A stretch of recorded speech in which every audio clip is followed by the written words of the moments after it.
പ്രണവ് മോഹൻലാലിനെ നായകനാക്കി രാഹുൽ സദാശിവൻ സംവിധാനം ചെയ്യുന്ന പുതിയ ചിത്രത്തിന്റെ ടൈറ്റിൽ പുറത്തുവിട്ടു. ഡി.എസ്. ഹീറോ എന്നാണ് സിനിമയ്ക്ക് പേരിട്ടിരിക്കുന്നത്. ദ ഡേറ്റ് ഓഫ് ഡോത്ത് എന്ന ടാഗ് ലൈനാണ് നൽകിയിരിക്കുന്ന സിനിമയുടെ സംവിധായകന്റെ മുൻ സിനിമകളെ പോലെ വ്യത്യസ്തമായ ജോണറിലായിരിക്കും കഥ പറയുക എന്ന സൂചന നൽകുന്നത്. കഴിഞ്ഞ മാസമായിരുന്നു സിനിമയുടെ ചിത്രീകരണം പൂർത്തിയായത്. ബ്രഹ്മയുഗത്തിന്റെ നിർമ്മാതാക്കളായ വൈനോ സ്റ്റുഡിയോസും നൈറ്റ് ഷിഫ്റ്റ് സ്റ്റുഡിയോസും ചേർന്നാണ് സിനിമ നിർമ്മിക്കുന്നത്.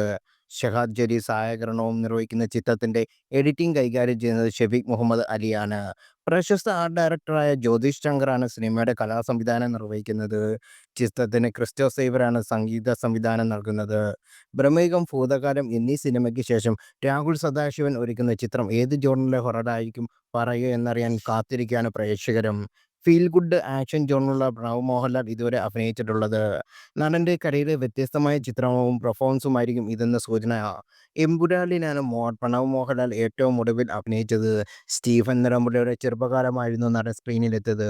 വളരെ കുറഞ്ഞ നിമിഷങ്ങൾ മാത്രമായിരുന്നു പ്രണവിന് എമ്പുരാനിൽ ഉണ്ടായിരുന്നത്.